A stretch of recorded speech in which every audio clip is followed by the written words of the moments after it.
How's your brother?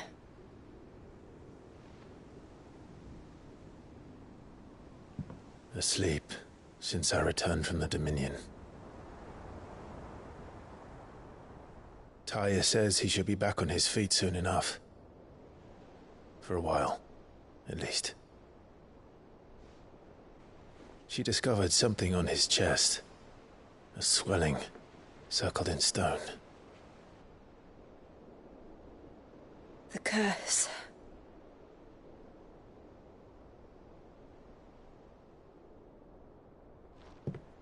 For every mountain we climb, another rises up to greet us, doesn't it?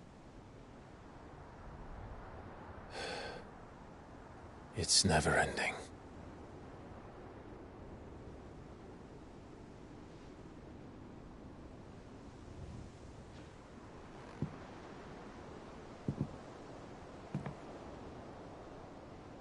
Even the sky seems to have grown tired of it all.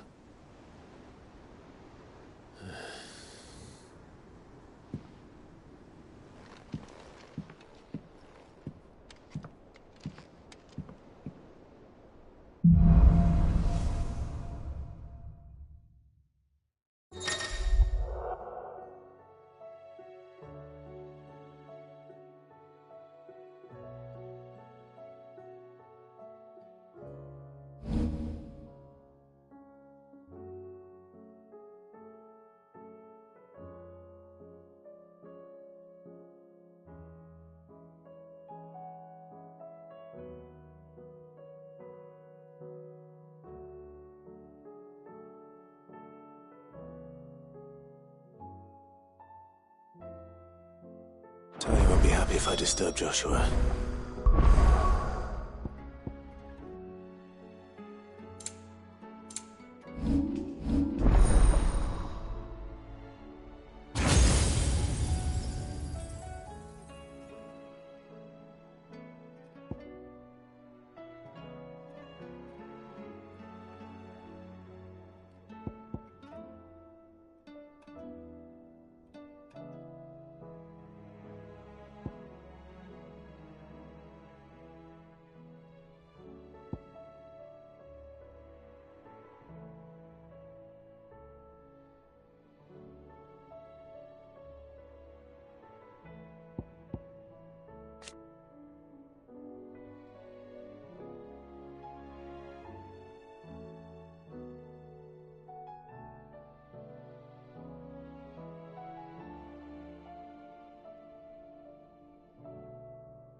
While he rests, I might as well see what Otter has to say.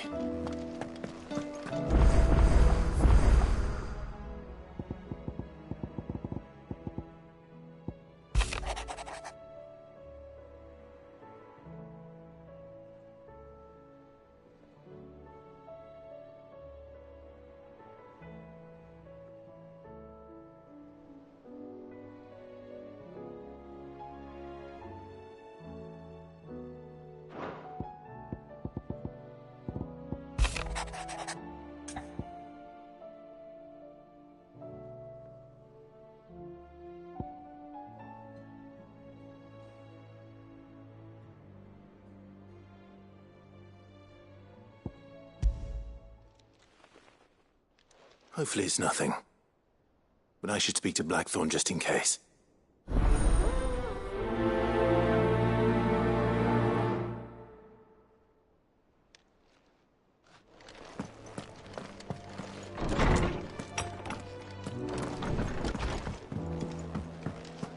Did you see the pair that got pulled?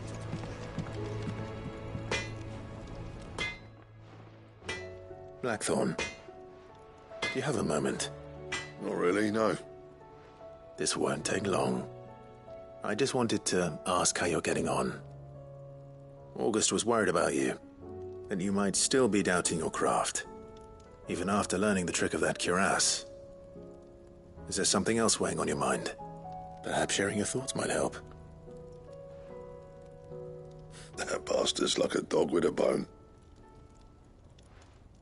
Still, he's got a keen eye, I'll give him that. He's just, well, Karen showed me something.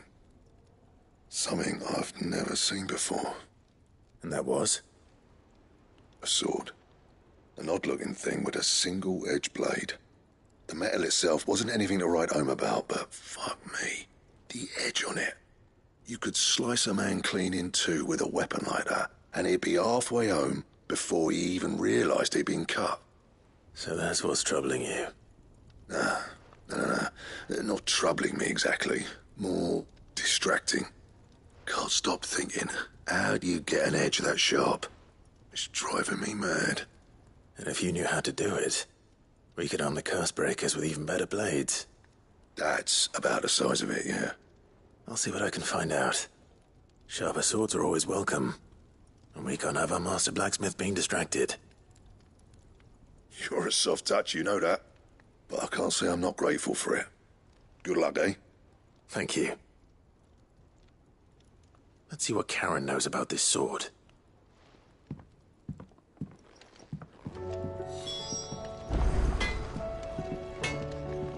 Yep.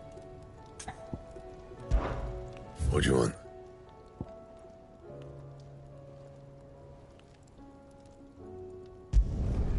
Should last you a good while. And?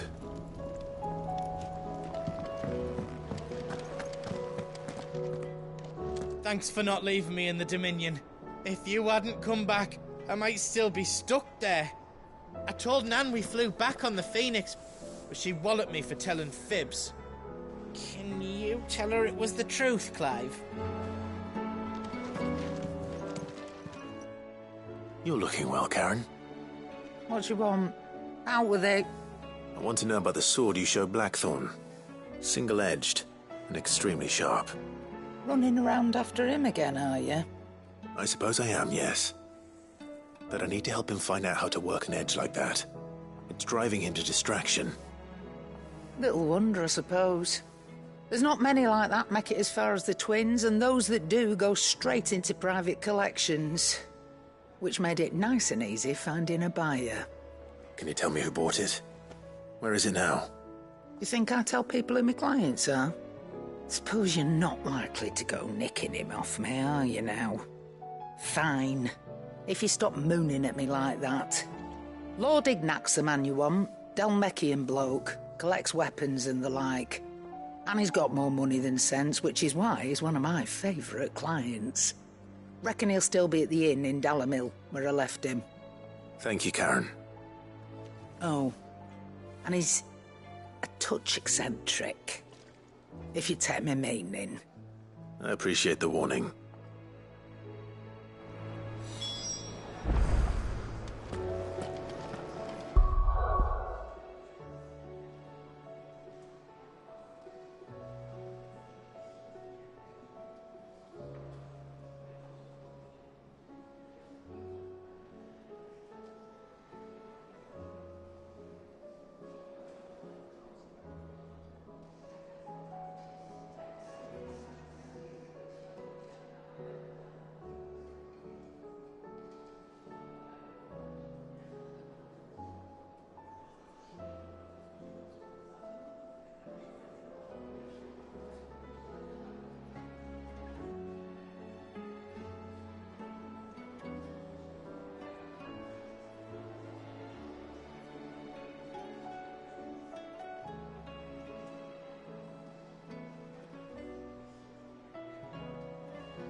Did you see that?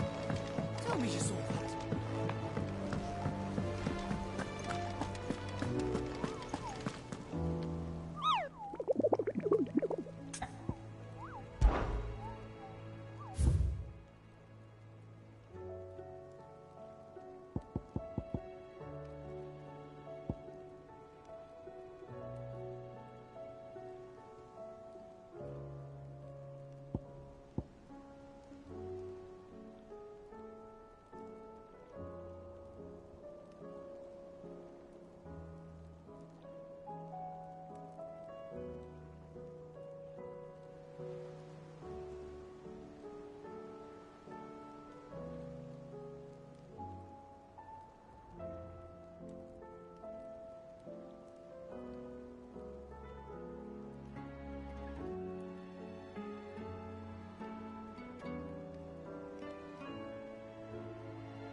Otto, how fares the realm? The realm? Oh, she's just fine. As long as you look past the fat storms out mother crystals and her skies are a roiling cesspit. And Gav? He's with your uncle in the Free Cities, helping Mid with her project. Sent an owl their way the moment the winds turned foul. Still waiting on a reply, though. Do you have any good news? Well, that depends on your definition of good. All right, fine. What do you suggest we do? Oh, no, I'm just a messenger. I leave the scheming to those more suited to the task. Could be that Lady Vivian and Old Tomes have their own thoughts on the current state of things. Could be that they don't. It certainly can't hurt to ask. I suppose not.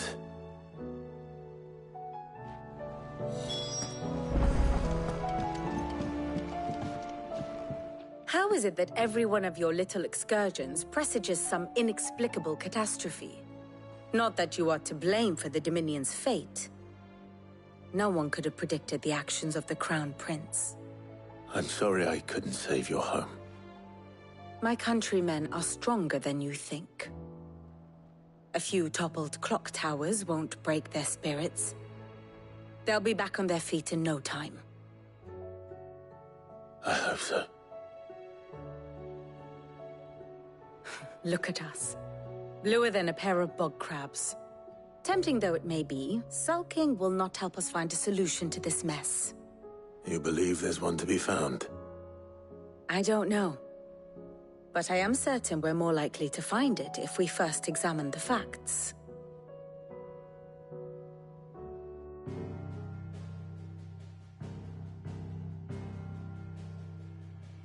Beneath these darkened skies, fear and confusion reign over Valisthea. Oh, the lands around the fallen Mother Crystals had already begun to wilt for want of ether. But not like this. Crystals that filled wells and fueled furnaces. Now nothing but pretty shards of rock. And those that hang from the people's necks cast nary a glimmer of light to keep the dark at bay. It is only a matter of time before the common folk convince themselves that the end of days is upon us. Yet I fear a swift end is more than we can hope for. While most of the world thirsts for ether, the remainder drowns in it, spawning Akashic in droves. And amidst the hordes of mindless beasts, with magics as like to fail as function, even the strongest nation would falter. Rosaria and the Iron Kingdom teeter on the brink of collapse, while the tragedy in Twinside has all but paralyzed the Holy Empire. Dalmekia fares little better. Rumor has it the ministers fled the capital after the fall of Drake's Fang, leaving their beloved republic to crumble. Waloed, meanwhile, moves in earnest. The Einherjar has been sighted off-storm. The world, in short, is in chaos. It would seem our civilization was nothing but a castle of sand, to be washed away at the whim of the waves.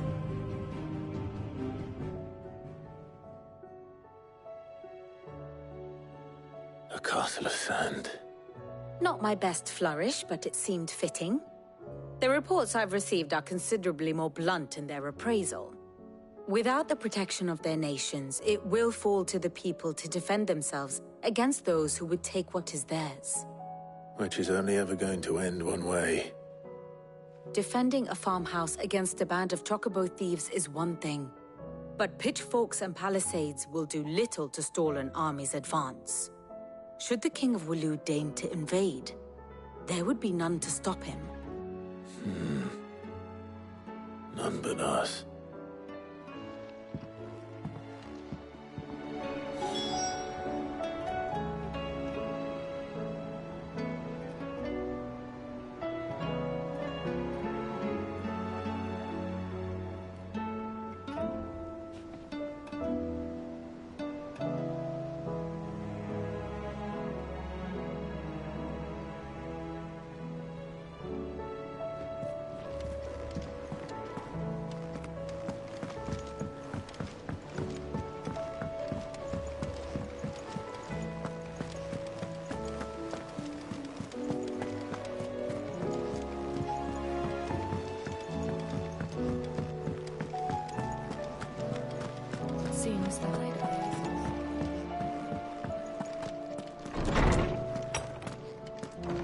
There's a storm coming, Sid.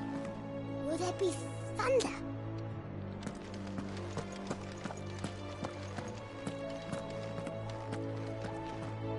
Let me guess. You're here about the skies. Is there anything you don't know, Lawsman?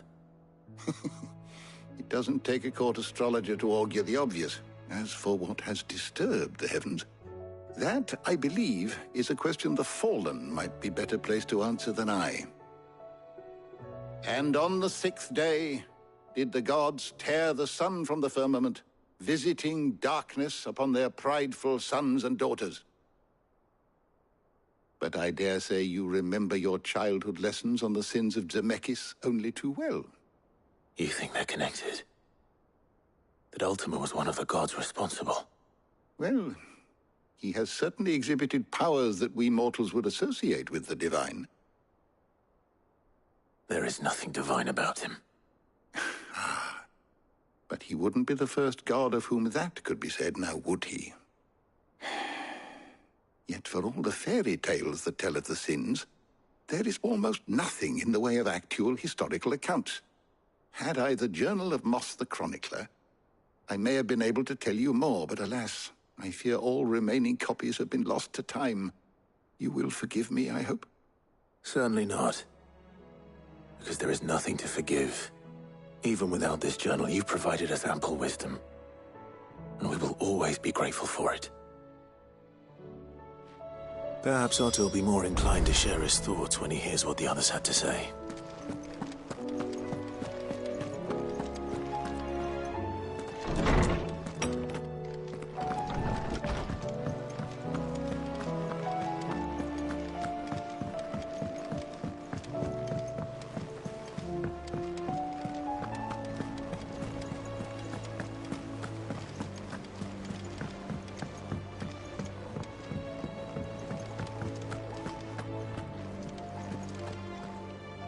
Clive, we have a problem.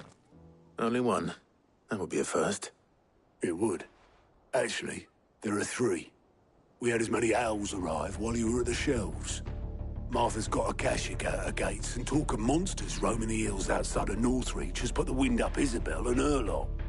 And don't forget Dalimil. Lubor says the village was raided by bandits.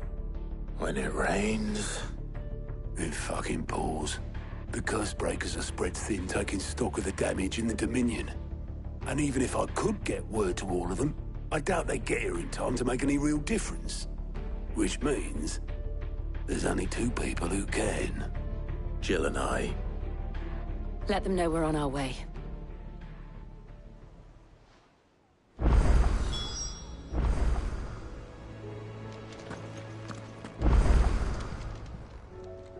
Welcome to the Patron's Whisper. Come to claim your just desserts? Here you are.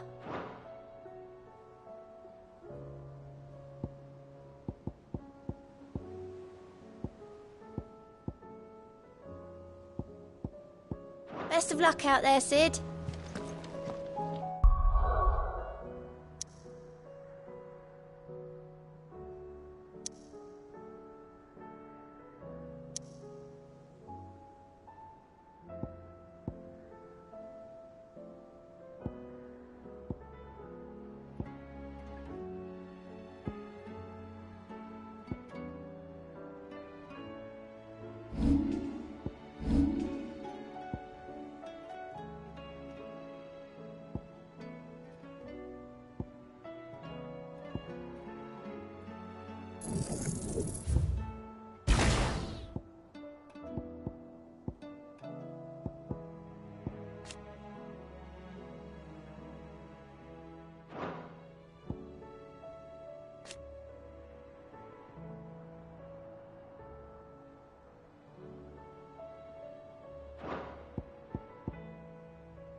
Just patch me up as quick as you...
easy without hitting their gate.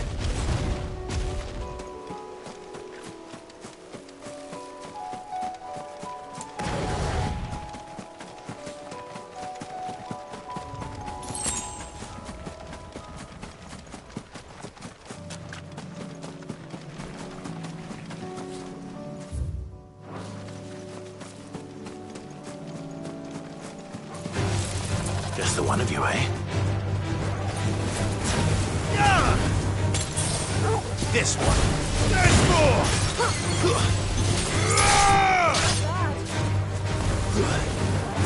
It's over!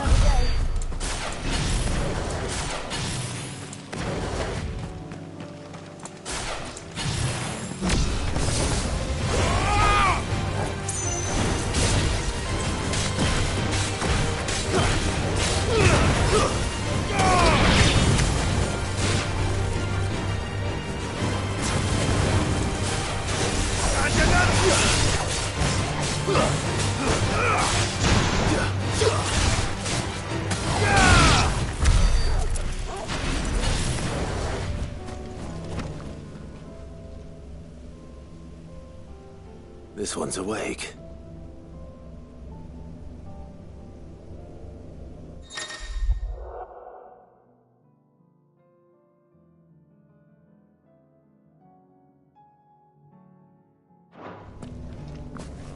Let's see what's inside.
Too slow.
Let's go. No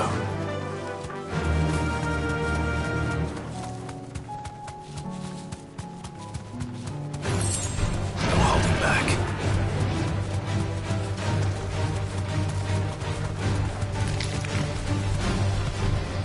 Back to the stables, girl.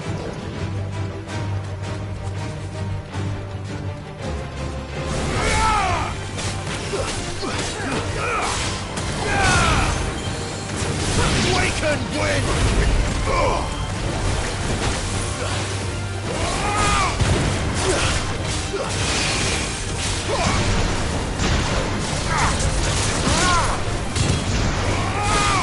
Fight another day.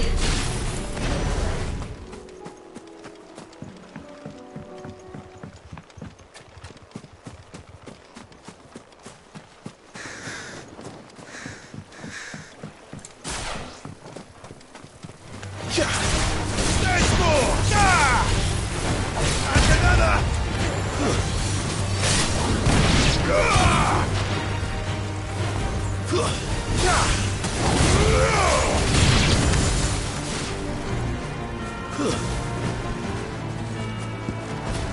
Get him! We're not alone.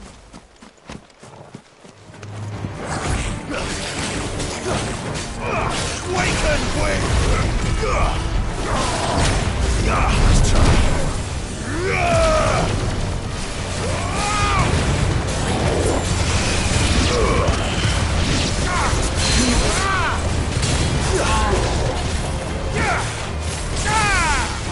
There's more!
This one has a little more life left in it. All right then.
Back to sleep with you.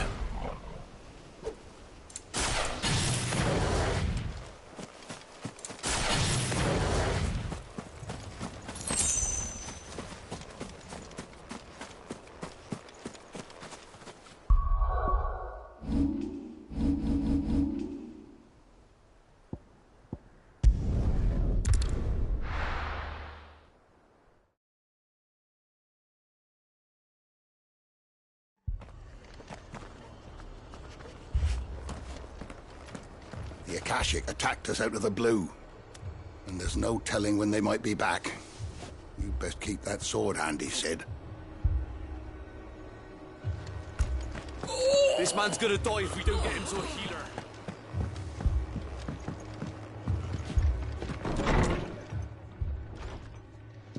Martha, it's good to see you. And you, Clive. Jill? Otto said you'd been attacked by Akashic. What exactly happened here? Those skies are what happened. Not long after they fell dark, we had our first visit. There were hundreds of them. tried to storm the hill. Only a handful made it up here, but that was more than enough.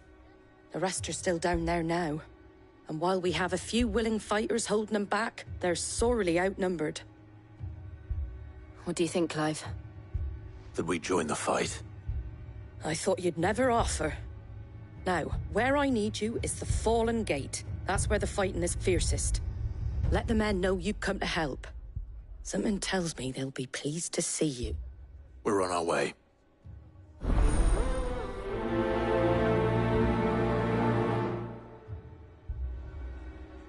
Do you think there are as many as Martha says? More.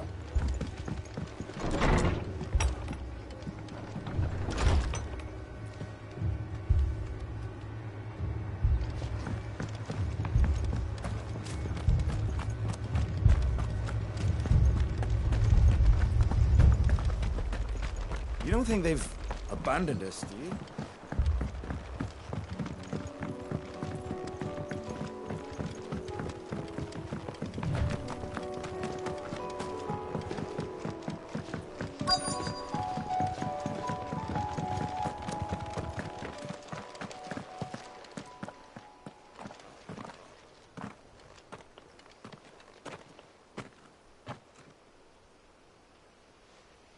Clive, wounded.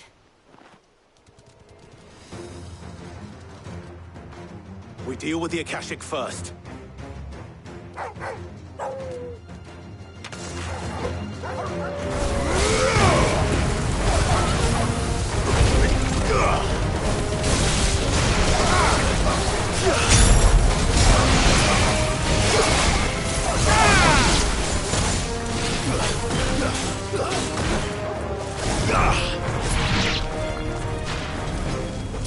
Get him!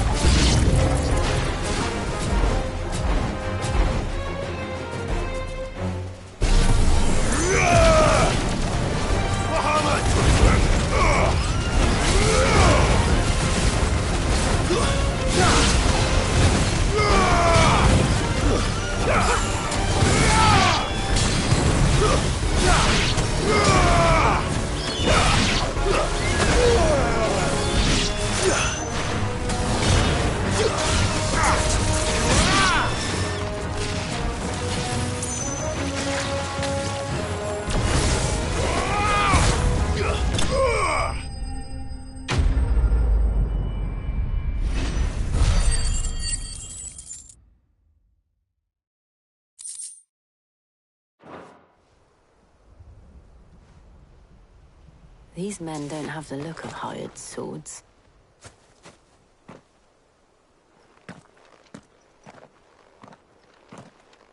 If you've come to rob this place,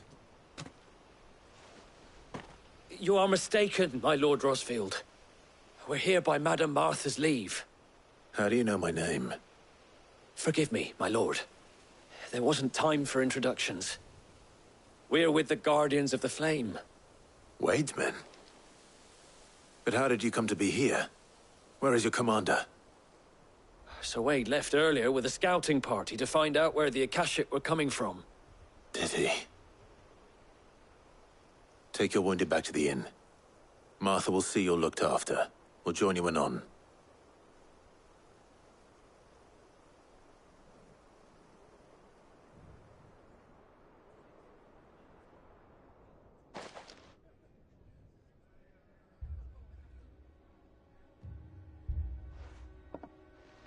And to think you took them for thieves. A fine reward for holding off the horde, that is. When did Wade and his men arrive? Not long after Rosalith fell. The Guardians asked me to shelter some of them that had lost their homes. They were making ready to leave just as the skies turned, and we agreed it was best we stuck together. Martha! Trouble! The scouting party's almost at the lift, but they got a pack of Akashic snapping at their heels! And they've got wounded with them! They're not gonna make it! Damn it all. We'll worry about them, Martha. You look after everyone here. If any can still fight, send them to the lift. I will. You two be safe now.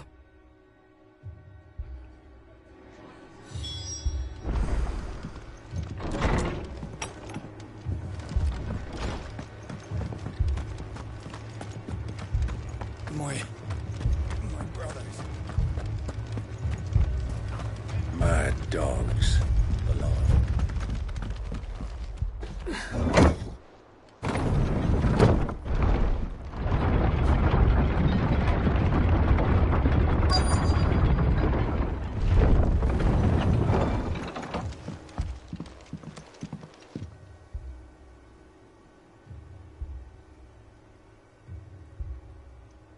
Squire, I need you to get those who can still walk up the lift to Martha's. But what about... I didn't ask, Oscar. Sir. Sir Wade. Lord Rossfield. If you aren't a sight for sore eyes. Martha seemed to think you might need some help. And by the looks of it... We thought we could sneak by them. But we didn't know there would be so many. How could we have?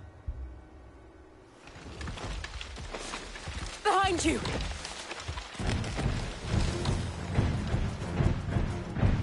Damn it! We need to get the injured to safety. Do you think we can hold them off? We can certainly try. Are you with us, Sir Wade? Always.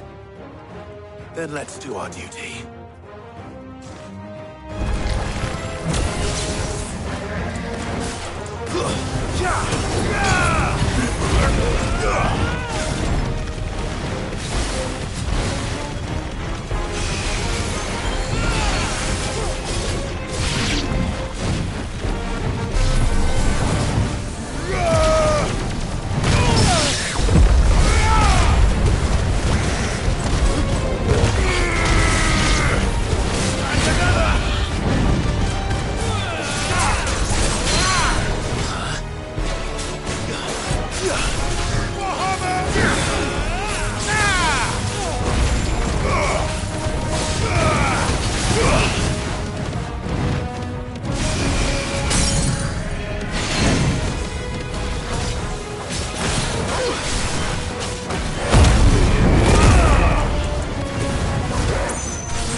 Is anyone hurt?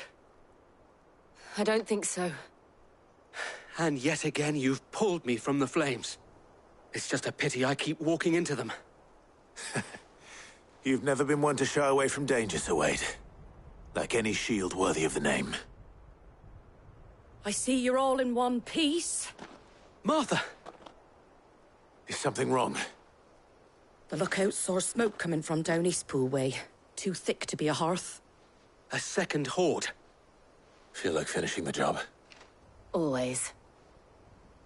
Jill and I will make for Eastpool. You'll need to move the injured without us. Don't you worry about them. The moment my men are safe, I'll follow. Good luck.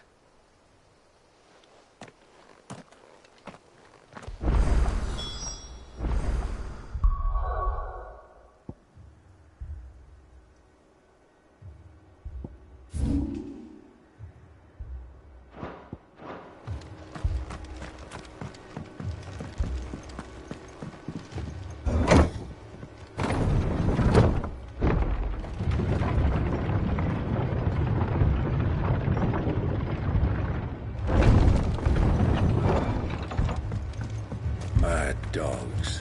Alive.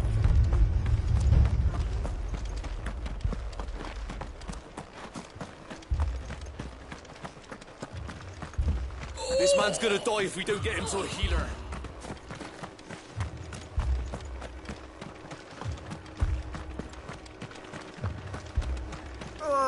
Just patch me up as quick as...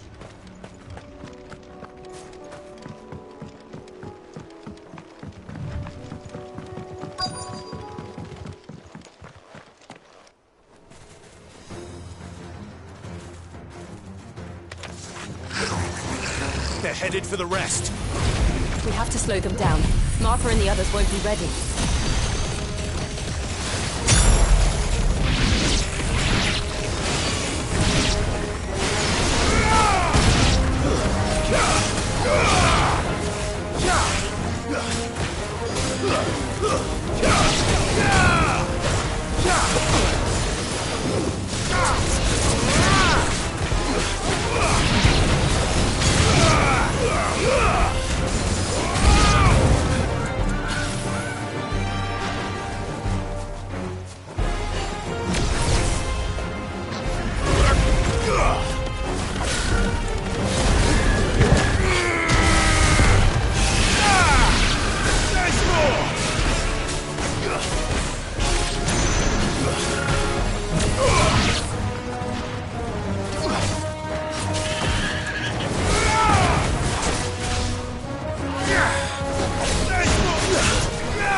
Something's coming. Apologies, my lord. Did I miss anything? Only the first round, so wait. Shall we?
Do you see any more? No. I think that was the last of them. But it won't be long before the next lot arrive. Then we make for Martha's while we can.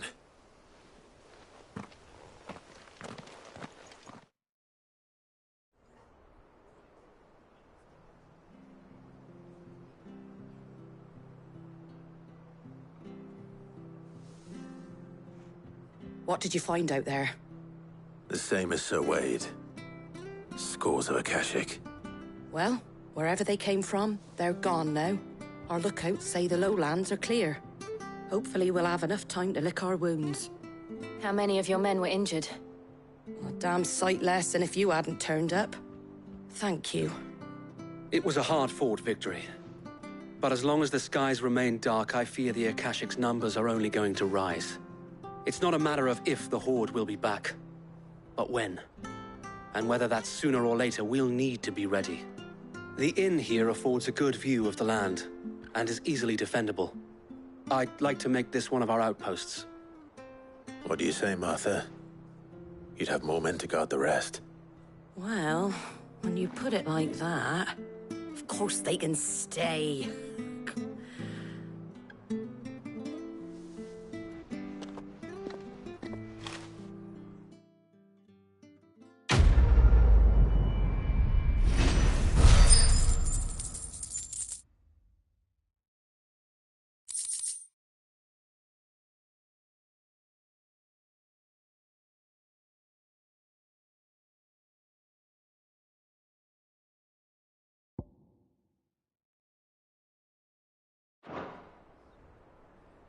My lord, there's someone I'd like you to meet.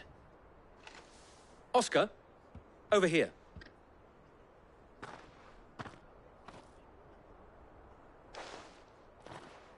It is an honor to make your acquaintance, Lord Rossfield. I am Oscar. Oscar of House Murdoch. Murdoch? I wasn't aware the Lord Commander had children. Oh, he didn't. But his brother, my father, did. I am Sir Rodney's nephew. Well, go on then. It's not for me to ask him. Yes, Sir Wade.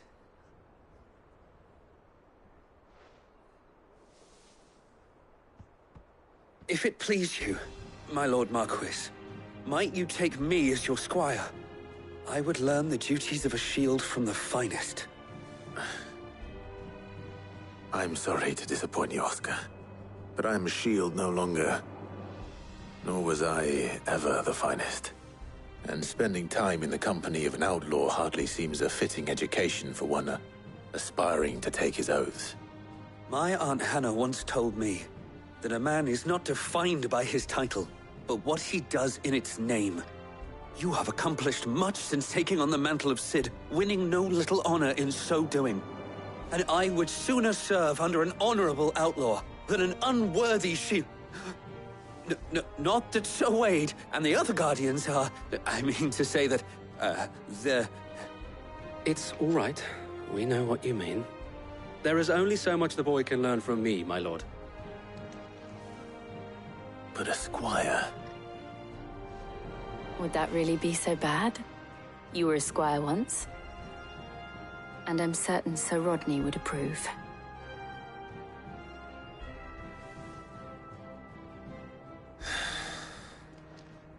Know that I'll show you as much leniency as your uncle showed me. I would not have it any other way.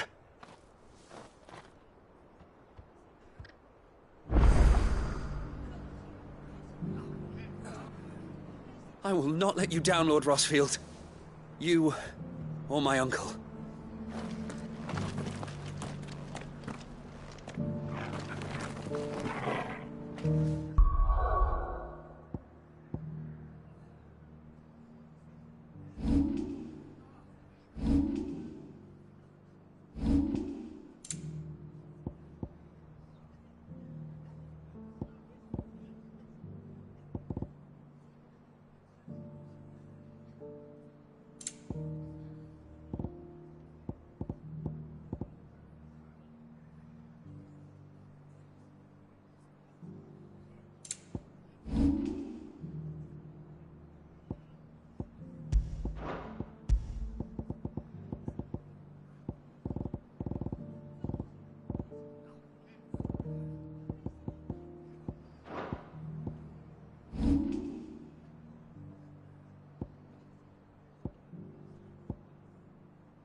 my shop.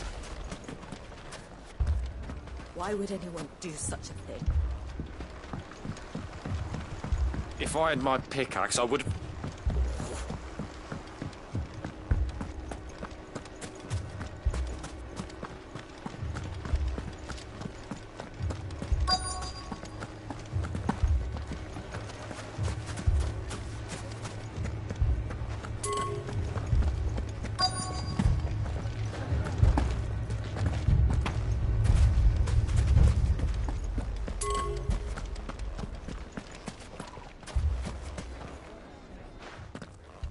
Sid! Oh, your new companion appears much more formidable than your uncle. Should I be worried? You haven't been introduced. Jill, Clive has told me much about you. All lies, I'm sure. Your Stolas said that Dalamil has a bandit problem. Indeed. Although, you're a little late. They left with our food and guild days ago. Any idea where they went? The desert's a big place. Your guess is as good as mine. But the fact is, I have more immediate concerns. What did you say to me? What did you say? Ah, as if by magic. Let's just say we've yet to reach a consensus about how to solve Dalimil's little problem. And at this rate, it won't be the actions of the bandits which prove to be our undoing. It will be our own. I've tried reasoning with the dissenting parties, but even the Desert Hare has limits. Perhaps we could talk to them. What makes you think they'll listen to us? What makes you think they won't? She makes a fair point, Sid. And you won't have wasted much of your precious time if you fail. They're just across the courtyard.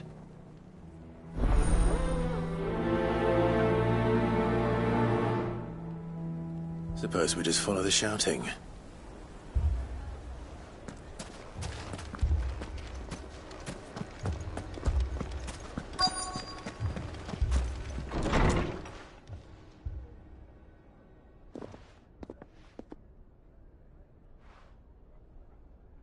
You wouldn't talk like that if it had been your men whose throats were slit.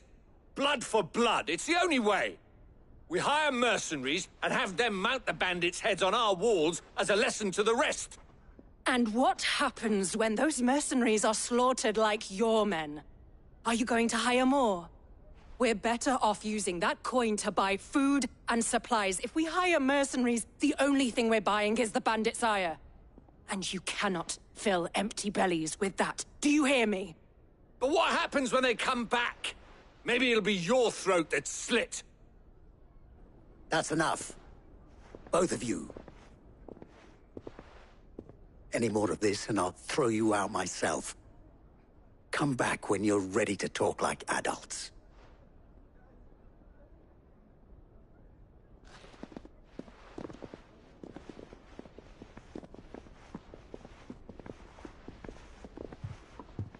Victor. What's he doing here?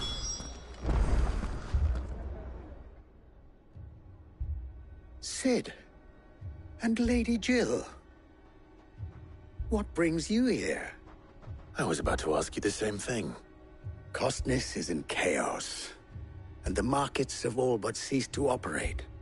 The Briar's Kiss here in Dalamil is the only place I can reliably obtain supplies. I was here to do just that when Master Lubor told me of his troubles.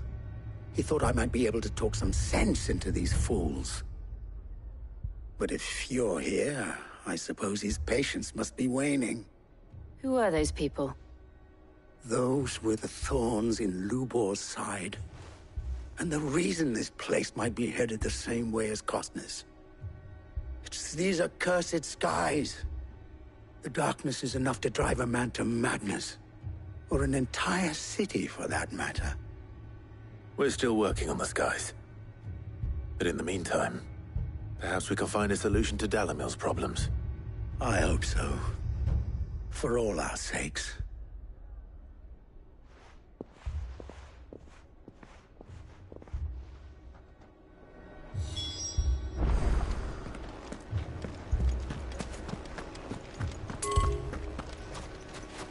People take notice of wealthy men.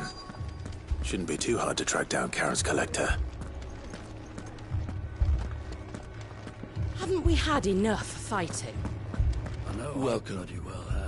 If you're hoping for a bed, I'm afraid you'll have to look elsewhere. One of our wealthier patrons has purchased the use of every room, hoping to keep out the riffraff, as he puts it.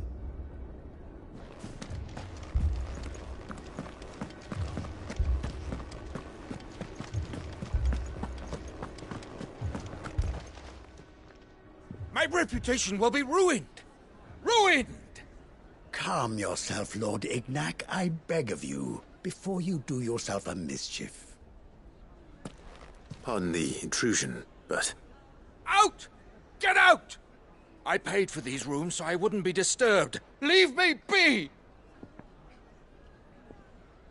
Please, allow me to apologize. His lordship is going through a difficult time, and he's never been fond of guests arriving unannounced. Radim! Get rid of the filthy oaf this instant! Very good, Lord Ignac. Would you mind stepping outside for a moment?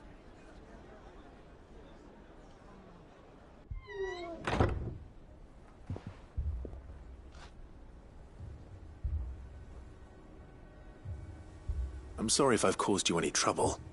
That? Oh, no. That's just how his lordship is.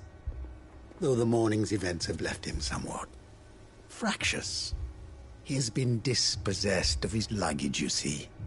The thieves also made away with a considerable amount of coin. Coin the innkeeper will soon be keen to collect. I don't suppose a certain blade was among the stolen items. A single-edged sword. It was purchased from a merchant friend of mine. Ah, you know Lady Karen. Yes, I'm afraid it was. Then I'll retrieve Lord Ignac's luggage. But I have one condition.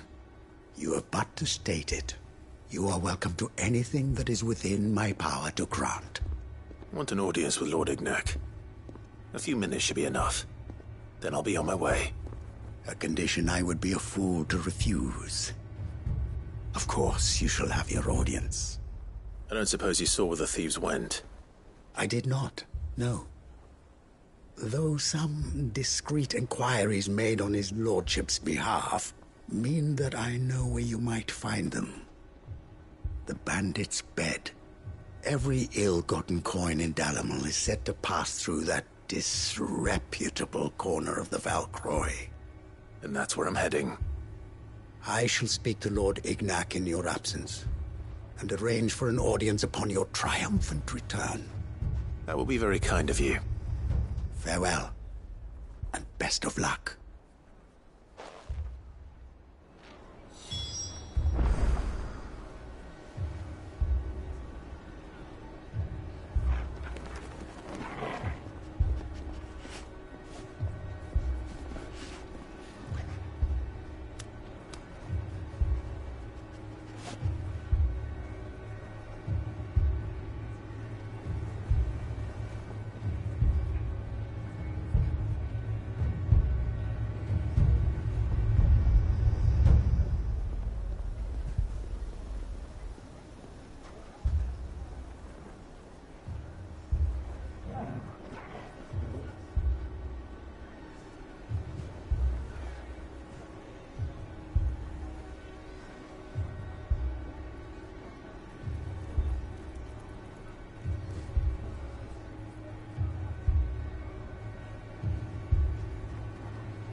So, you see my predicament? What I saw was a room full of people who were angry and afraid. And with good reason by the sound of it. But if left to smolder, that anger and fear could set the entire town alight. My thoughts exactly. What to do? Both sides wish to protect their homes and livelihoods, if only they could agree on how. But as long as they are divided, we are vulnerable. And if there's one thing bandits like, it's an easy target. What would Sid the Outlaw suggest? Well, if it were my namesake, he'd let them choose for themselves, and be on hand to pick up the pieces when it all went wrong. That sounds like a recipe for disaster. A recipe for disaster is precisely what it is. But perhaps that realization would be enough to make them question the ingredients. While it's plain neither Conrad nor Natalie will countenance the other's proposal, it may still be possible to make them doubt their own. Before presenting them with a third option. And that would be? To pool our resources and save the city ourselves. Why fight each other? When all that fear and anger can be directed at the bandits. It appears we have a plan of action. Victor, pay Conrad a visit. See if you can't convince him of his folly. I'll speak with Natalie. As you wish. Your faces are not well known in this town. That may prove useful. Don't worry, Victor and I will do most of the talking. You need only play along. Play along? What he means to say is yes.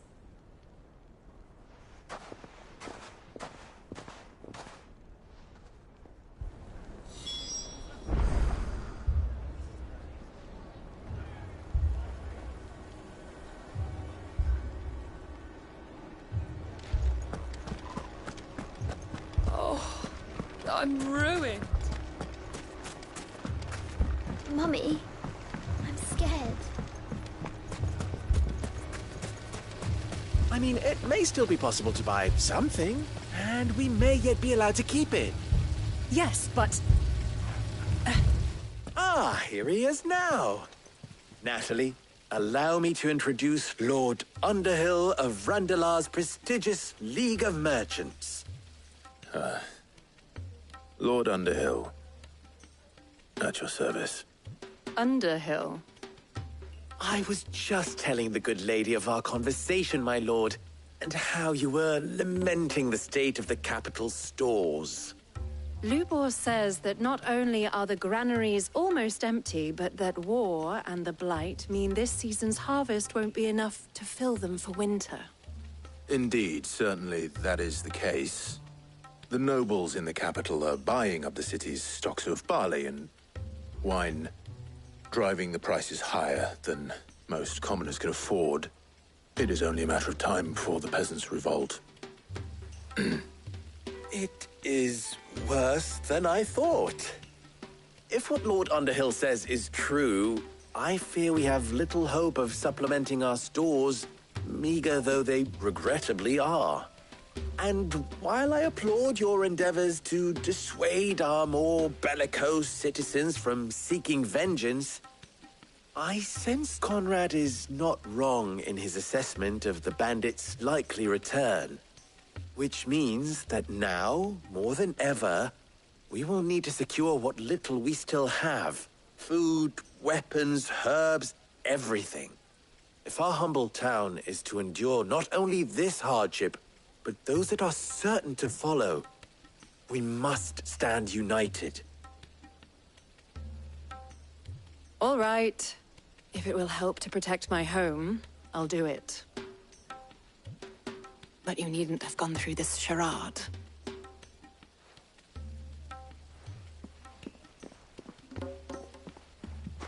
Thank you, Clive. Your performance was nothing if not workmanlike. She saw right through it.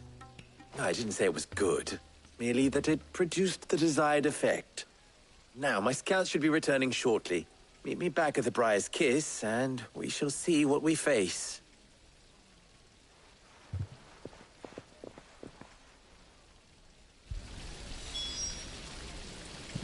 It appears I have no choice but to do what little...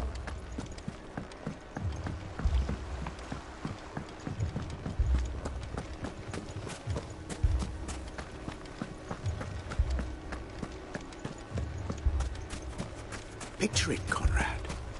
Your own city guard. With you as captain. Me? I don't know about that.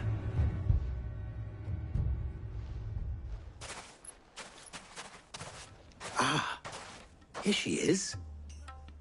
The Lady of the Spear herself. Conrad, may I introduce you to Jane, commander of the Red Wings, the oldest mercenary guild in the Free Cities. A pleasure, my lady. The pleasure is all mine.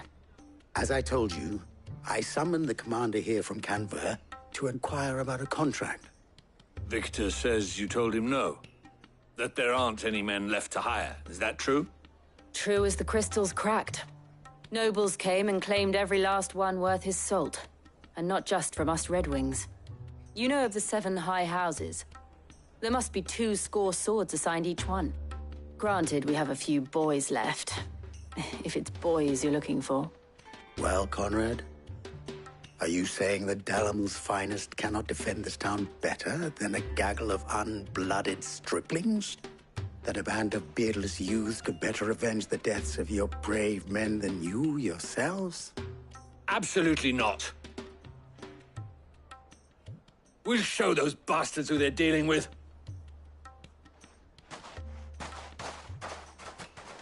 I can't believe that actually worked. Conrad's not what you call the brightest candle in the crypt. And there's a reason why I had you do the talking and not Sid. Well played, my lady.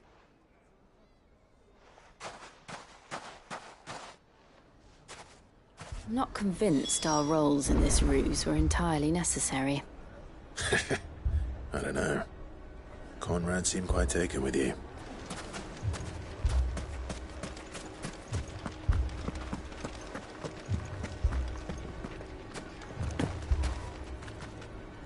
Good news, Sid. Both Conrad and Natalie have somewhat gracefully accepted their new roles. With time, they may even learn to. Time no longer appears to be the luxury it was before lunch. I take it your scouts found the bandits. Technically, it would be the bandits who found my scouts. It appears they march for Dalamil as we speak. All of them. You're not serious. They don't just want food, they want the whole damn town.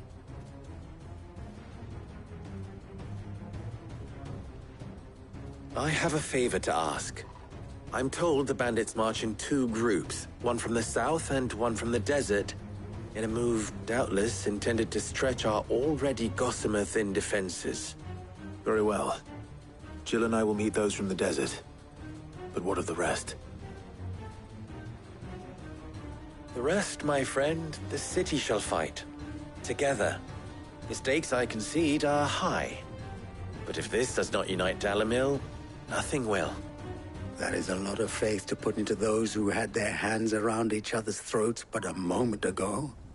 Then it will be for us to see that their hands are kept occupied. And I do mean us. I thought you might say that. We'll hold them off for as long as we can. And we will do the same.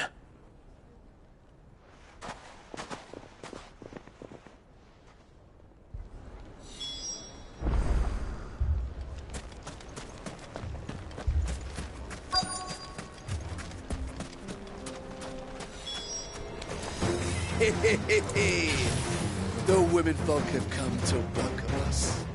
I'll take that one. It's all yours.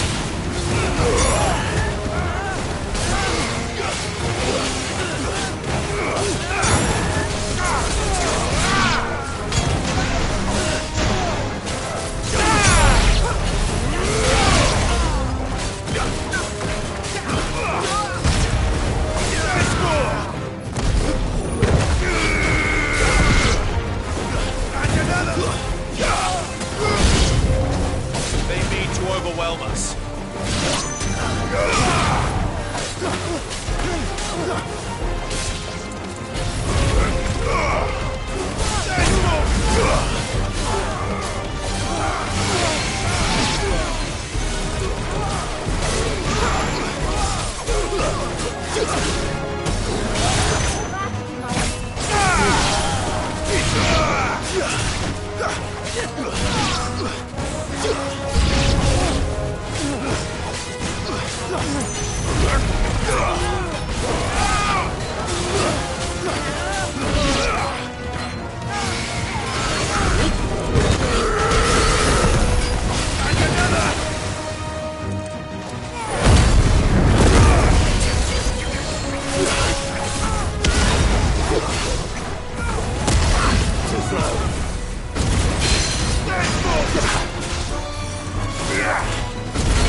The townspeople.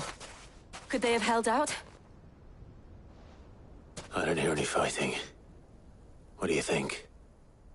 That we should hurry.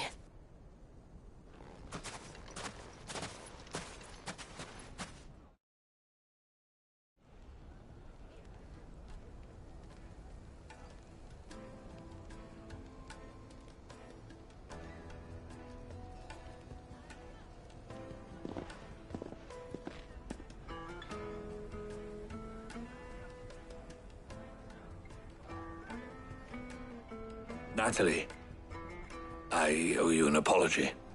You did well out there. The inn would have been lost had you not held the line. Without you, there would have been no line to hold. You saved us, Conrad. You saved Dalimil. We all saved Dalimil.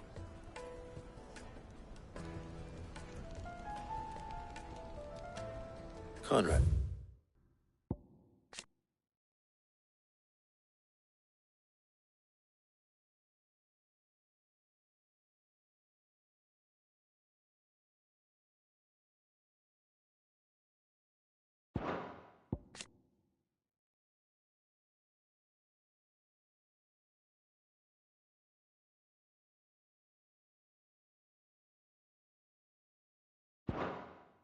Seems to have had a change of heart. I'd say they both have. I take it from your presence that our visitors from the desert won't be joining us either. Pity. The plan worked, Sid. Granted, it only took an army of bloodthirsty bandits at our gate. Calm now, Victor. Why quibble over the details? We are united, and that is all that matters. As for you, Sid, you fight considerably better than you act. I'll take that as a compliment.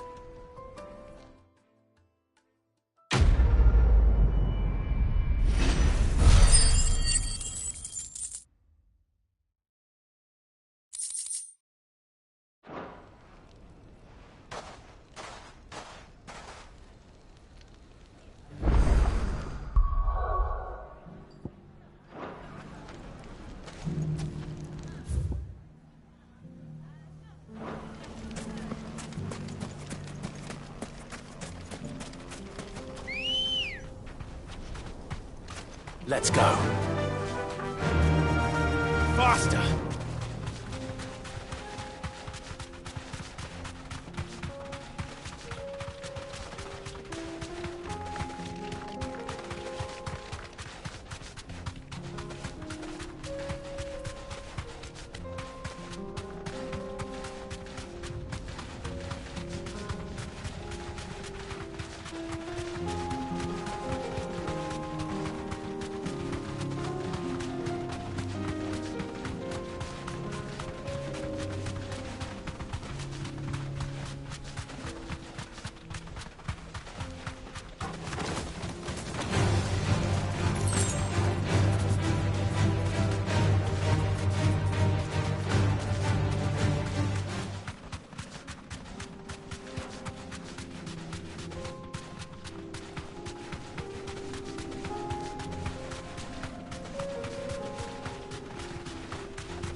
got company! Come on, lads, let's tear the bastard's head off!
This must be Ignac's luggage. Nothing seems to be damaged. All right. Let's get it back to Dalimil.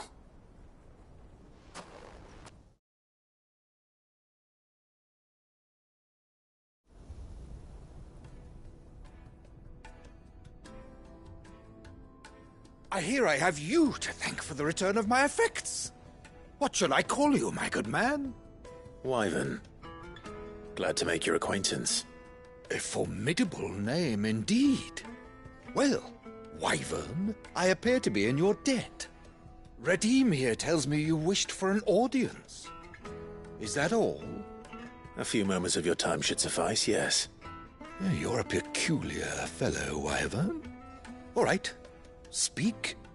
Master Wyvern was wondering if you could tell him about a certain single-edged sword you recently acquired. Oh, a true work of art, that one. Karen drove me hard on the price, but I would have sold her Radim here to get my hands on that sword. It was made in the Outer Isles, far beyond the Twins, and is used exclusively by the practitioners of a unique school of swordsmanship. They believe no combat should ever exceed a single strike, and hone their blades to such perfection that none ever does. Each sword is made for that one perfect stroke, and for that stroke only. They crack upon a second blow. There's a brutal sort of beauty to it, really. But how do they hone such an edge? Fine question. Why, they use a whetstone, of course. Whetstones, rather. A whole array of them, ranging from the coarse to the fine. 10,000 licks with the sharpening stone, then 10,000 more. But it is the final stone which lends the blade its legendary sharpness. A mineral quite foreign to this great realm of ours. And that is the key. The secret ingredient. Wyvern, it occurs to me that my little lecture is hardly equal to services rendered. Take this, together with my regards. The very stone of which I spoke, far rarer among collectors than even the blade itself, and a far more fitting payment. Thank you. Pardon the intrusion, my lordship. However, it is long past time we prepared ourselves to depart. So it is. I am locked in bitter competition with a rival collector of curiosities. I am one step ahead of the unscrupulous scoundrel, but he is hard at my heels. Are there many other collectors out there? Too many to count, but only one do I consider my nemesis. Lord Byron Rosfield. And is a perennial thorn in my side. I can imagine. Farewell, Wyvern. May our paths cross again. Radim, we mustn't dawdle.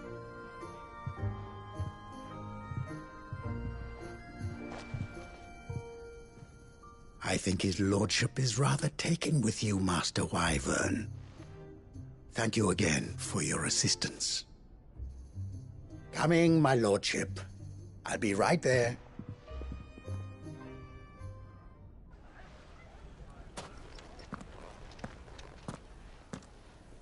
Trust Uncle Byron to find such an interesting rival. Now, let's see what Blackthorn makes of this whetstone, shall we?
Battle cries of dread, one die, in ruin lies less. As shrinks the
What is it, boy?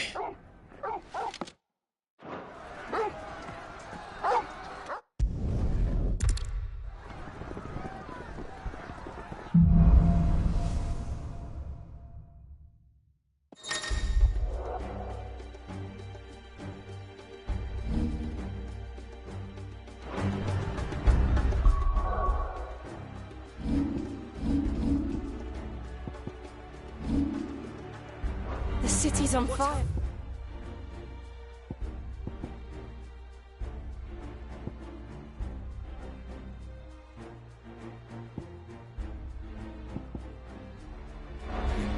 explosion.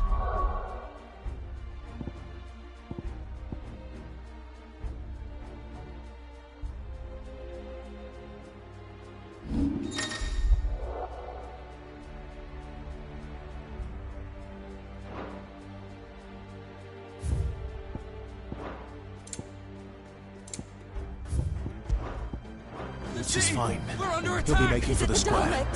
The one with the bell tower. In the middle of town, right?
Did you see the pair that got... Sorry for the wait. But hopefully you'll agree it was worth it. You learned something about that sword, then? I did better than that.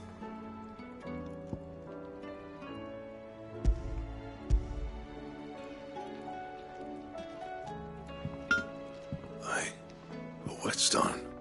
Yes. But not one you'll find anywhere in Valisthea.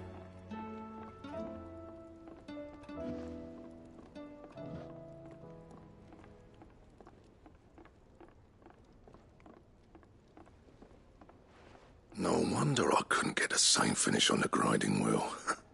One hit and all done, eh? Might not be so bad if all you ever fought were duels. Good luck on the battlefield. Your second opponent would be your last, no matter how good you were. Even so, is there some way it could be used to give the curse breakers an edge? I think so, yeah. With this whetstone and the right kind of steel, I could probably even make a twin of the blade that rattled me.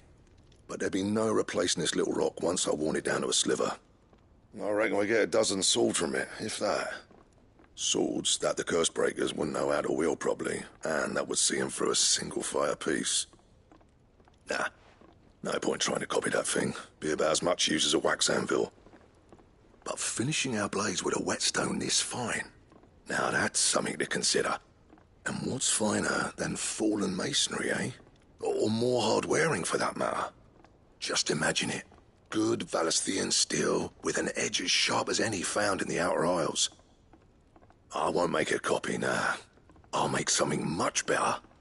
I'm sure the curse breakers will be delighted. Just don't push yourself too hard. Don't you worry about me, sunshine.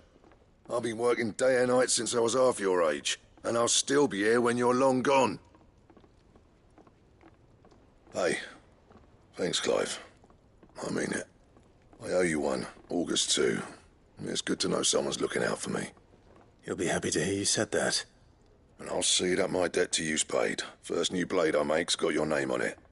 You come and find me when you've got the materials. All right. I will.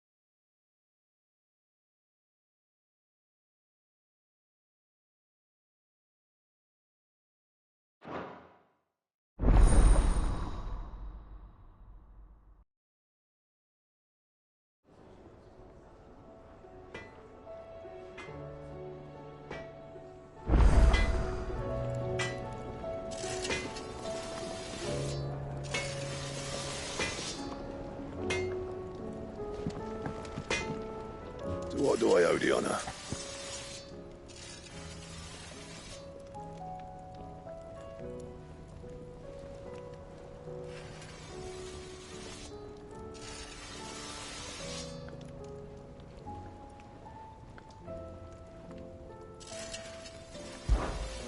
What do you want?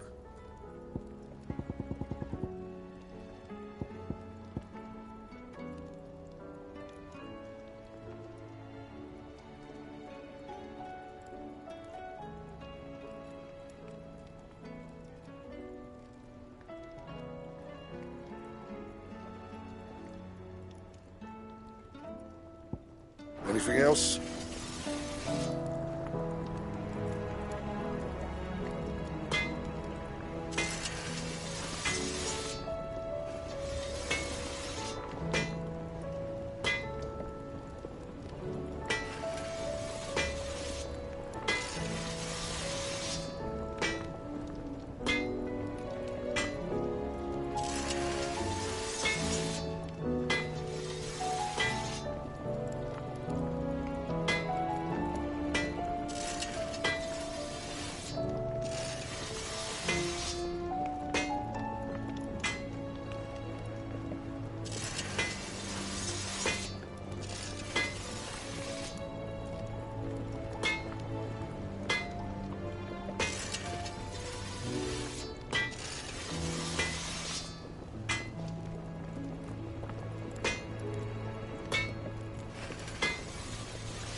Trouble with your gear, or... What do you want? And?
see that?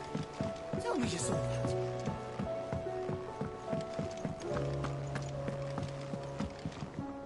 What will it be today? How may I help you today?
The state of the realm is ever-changing, Clive.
Well, that's it then.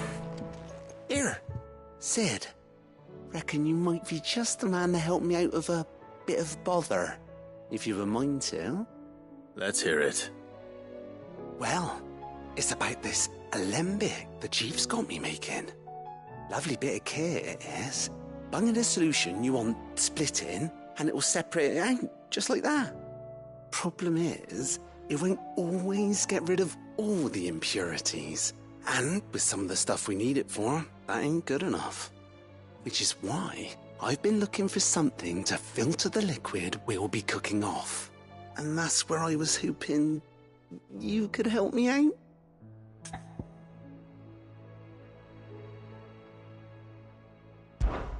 I imagine Tyre could get some use out of this alembic too. Distilling medicines and the like. All right. Why not? Proper job! So what exactly do you need for this filter? Nothing but bomb ash'll do, says the chief.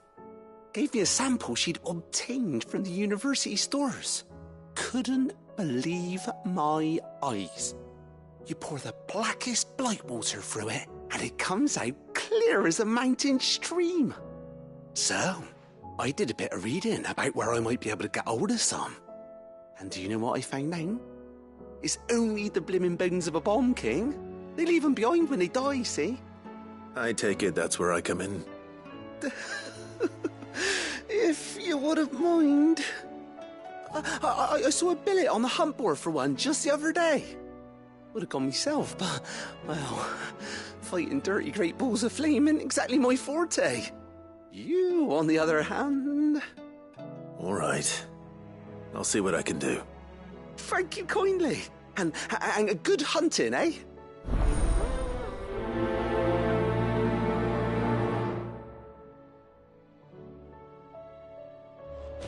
All this fuss over a few dark clouds. You'd think the people here had never seen a storm before.